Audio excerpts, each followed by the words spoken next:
it's another terrific Friday, and you're spending it watching Getting Real Estate in Vegas on the Vegas Video Network.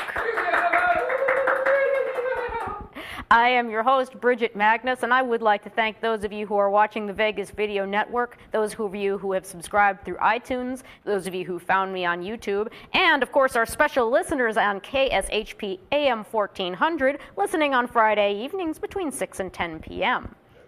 Now, if you have a question, problem, or a suggestion, go ahead and email that in to gettingreal@vegasvideonetwork.com. Or if you prefer to use the old telephone, go ahead and call our new toll-free listener hotline at 866-966-4599. We do have a terrific show for you today, and we are going to start things off with the Friday figures. All right, it's the first of the month, well, the first Friday of the month, and so we're going to be doing the month-over-month numbers at the same time. Right now, we do have 14,202 available units. That is pretty much unchanged from last month, only a change of a couple hundred units, not worth talking about. Median price on houses was $135,000. Median price on condos and townhomes was $61,000. Those are both price unchanged month over month. Of the total, we do have 3,324 foreclosures available. Median price 101. The number of foreclosures is up about 20% month over month, and this is the third straight month of substantial increases. So clearly we are catching up from the moratorium back at the end of last year. We do also have 6,232 short sales available, which is pretty much unchanged from last month. Median price on those $110,000, and 4,544 non-distressed properties available, down 5% from last month. Median price on those a nice robust $180,000. Now, in the last 30 days, we have closed 4,029 properties. That includes over 1,000 in the last week, getting in towards the last of the month, first of the month, when most people really want to get their closings done. That is up 6% month over month. Median sales price was $107,000, which unfortunately is down 3% from last month. Median list price was $109,000, and that is also down from last month. 13,490 homes under contract to be purchased. That's a change of less than 1%. One good news I would like to share with you is that we've had a rise in the number of rentals. It's up to 4,433. Median rent is $1,100. 2,468 new leases. Median rent of $1,150. All of these things taken together suggest that, first off, we've got lots of purchase offers being written, and second, we do have lots of investor activity. So the smart money is buying now. So let's get on with the news, shall we? Foreclosure activity in the first half of the year was down, but we did have a rise in the number of foreclosure starts in June. We will know more about July's numbers, unfortunately, at the beginning of September.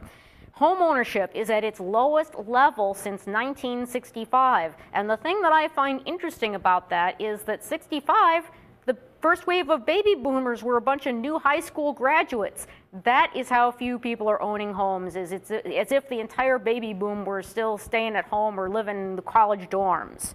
Also, mortgage rates are at a multi-decade low, but the experts do not expect that to spur buying because of, guess what, the unemployment rate.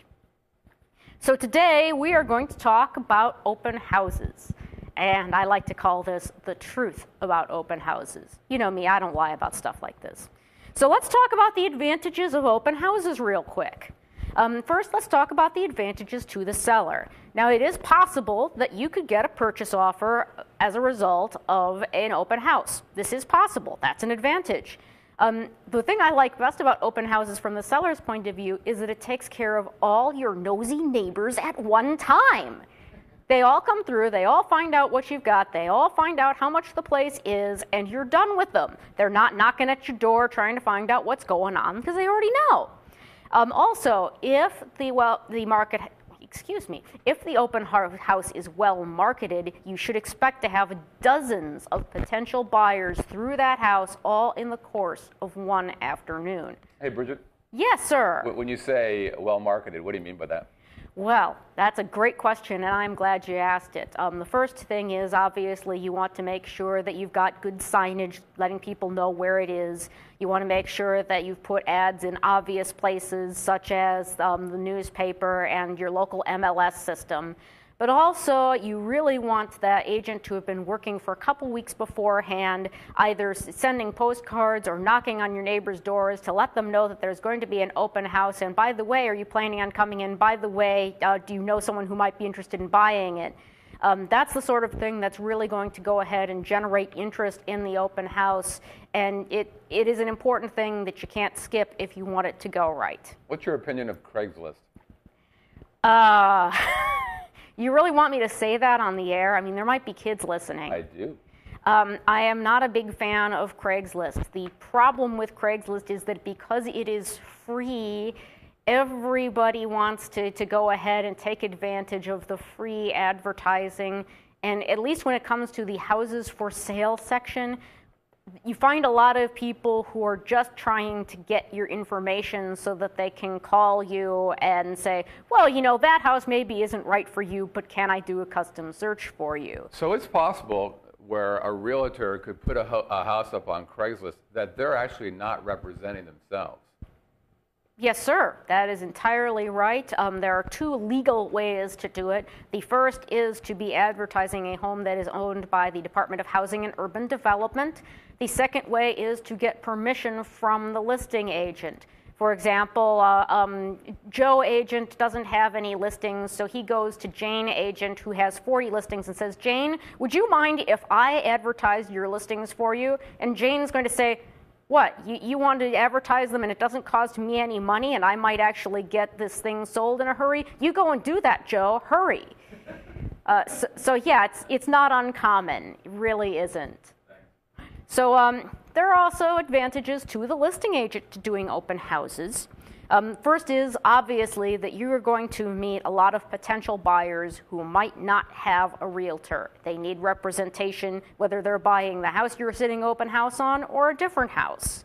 Also, you're going to meet neighbors who might be planning to sell, might be planning to buy a vacation property or an investment property, or might just know people who are interested in buying or selling. So it is worth your time if you're willing to get up off your butt, do that marketing, and actually engage everybody that comes through the door and find out what you can do to help them. I have another question. Yeah, sure. Do you have a sense at what percentage of homes that are sold as a result of an open house? Well, you know, you just actually took one of my later points. It's about 1%. Yeah. It is a very low number.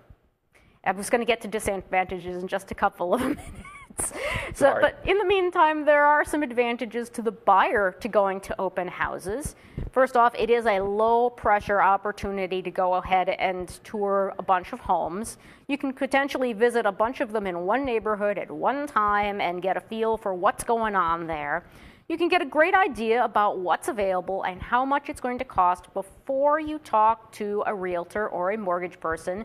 So it's kind of valuable as a first step, you know, as the can I afford to buy a house? Do I want to buy a house? Let's go ahead and tour a few open houses and see what the lay of the land is. It is also, unfortunately, a cheap, fun way to spend time. And my favorite advantage for the buyer is that you might just get some good ideas about interior decorating. Maybe you'll discover that, oh, accent wall, that's a nice idea. Oh, I never thought of that color. Oh, I never thought about putting something like that on a coffee table. Whatever that is, I can't think of what it might be, but you get the picture. So there are unfortunately also disadvantages to open houses, and as Scott had forced me to point out, one of the biggest one is that there is only a 1% chance of the right buyer seeing your home for the first time through an open house. Another disadvantage for the seller is that you do have to get lost all afternoon. Now, it's only fair to point out that there are disadvantages for the listing agent as well. The first is that if you have not done your job beforehand and have not done the right marketing, you're going to have a mighty boring afternoon. Also, I'd like to point out that you will be meeting strangers all afternoon in a relatively strange locale. It is not your office. there is a potential security risk, and I strongly, emphatically recommend that you bring a partner with you, whether that is another agent, whether that is an escrow person, whether that is a mortgage person, whether that is your karate instructor, whoever. I recommend that you have someone with you. Now, if you do meet someone who loves that listing and wants to buy it, and it's your listing, that is, of course, a potential conflict of interest, which is another great reason to have a realtor as your partner, because you can say, you know, this is my listing. Mary, would you mind writing up the purchase agreement? Because that way, you know, you have somebody else who's handling it. What I personally like to do is, you know, let a junior agent do it, someone who doesn't have a big pipeline. They're hungry for the business, and you know, if they go ahead and get a purchase offer on my listing, I'm going to get my cut of the pie anyway. So let's spread the love. There's plenty of money for everybody at the end of the day. There is, of course, also a disadvantage for the buyer. The odds are really low of seeing the right house. So that does kind of end what I wanted to say about open houses. Can I ask one more question? One more question, of course. Do you recommend open houses to your clients? In certain circumstances, they are not right for everyone. I had a recent listing, gorgeous place. I really thought about, you know, this would show well as an open house, but unfortunately it was in a gated community, and I could not think of a way to get prospective clients back to that house through the gate without making all the neighbors mad, and so I decided against. It does have to be done on a house-by-house basis to decide whether it is worth doing. All right, so we are going to take a break for a minute for station identification, and we will be right back with Real Advice. This is David Ivey from Pub Crawl. It's funny because this is David from. You should just leave it on. Hi, I'm David Ivey from Pub Crawl, and you're watching the Vegas Video Network.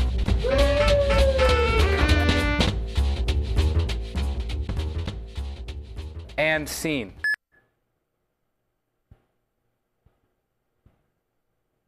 Well, that is another great show that you should be watching.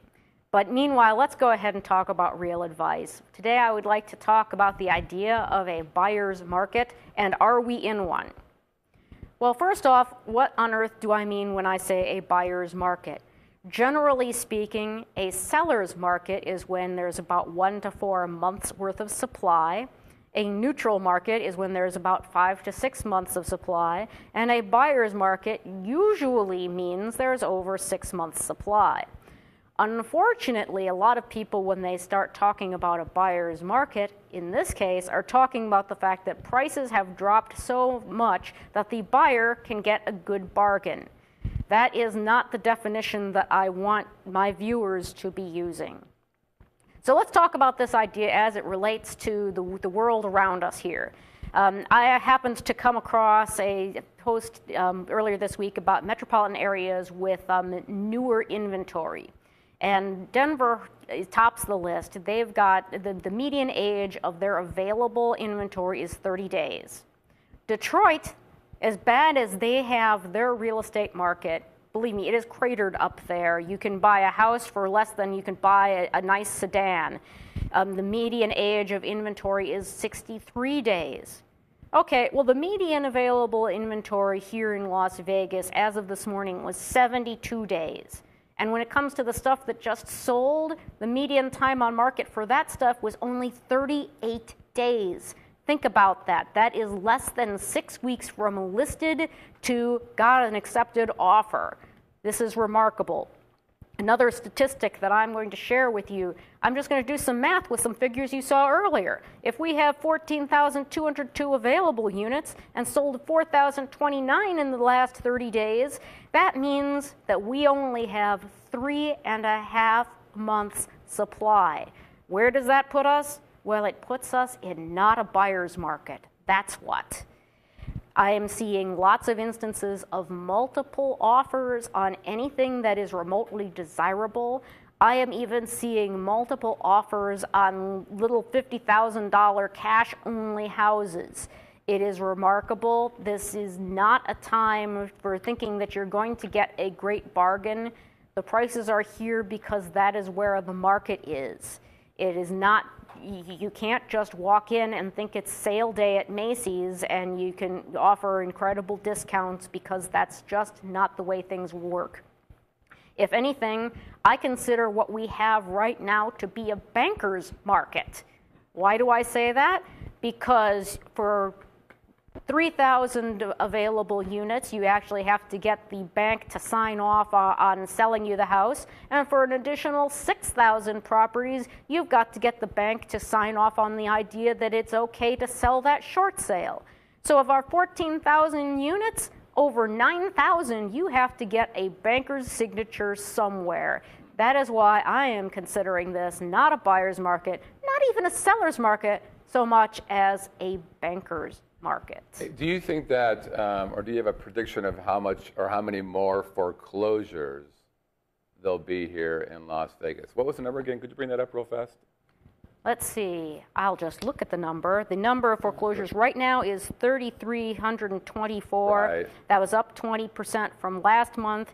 Last month it was up something like 18%. The month before that it was up something like 15 to 20%. So where do you see that number going in the next year?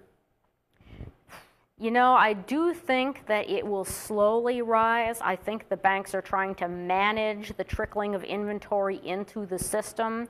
There is certainly some evidence that they are trying to manage the foreclosure pipeline from the other direction and being a little bit slow to present notices of default. For example, if the property is lived in by an owner-occupant. They're not quite so forgiving if the property is vacant, and they're not quite as forgiving if it is an investor-owned property. Never mind the fact that, well, let's just face it, everybody has to have some place to live. We need investors to have a healthy system. And I realize that that makes me unusual as far as real estate experts, because we've heard so long that everybody ought to own a house and it's a great time to buy a house. And I don't subscribe to either of those ideas. So do you think the number will get up to, say, 4,000 or 5,000 over the course Oh, of I think 4,000 is almost inevitable. I don't know that it will get to 5,000. I think that as much buyer interest as we are seeing, things will continue to be absorbed pretty quickly for a while. I don't know if you've noticed that, you know, for the last several months, not only has the number of available units stayed pretty steady, the number of contingent and pending units has stayed steady, but the number of sold properties has been really historically pretty big. Like I said, in the last week, we've had 1,000 closings. Well, you know what? The number of contingents didn't go down 1,000, and the number of availables didn't go down 1,000. So we've got enough buyers to absorb what's going on. So even though, yes, of course I expect the number of foreclosures to hit 4,000 available, I think that there will still be people who are interested in buying them. Thank you. All right. So then, I just wanted to say that I've had a great time doing the show today. Go ahead and join us next week when we're going to talk about something else interesting. I'm sure it'll be timely and exciting.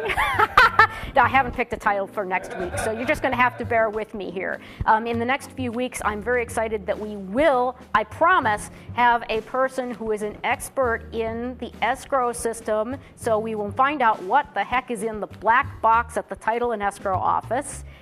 In the meantime, if you've got questions, problems, and suggestions, I want you to be sure to send those in to gettingreal@vegasvideonetwork.com, or go ahead and call the toll-free listener hotline at 866-966-4599. Thanks to all of you who are watching and listening. Have a terrific and safe weekend, and we will see you next time.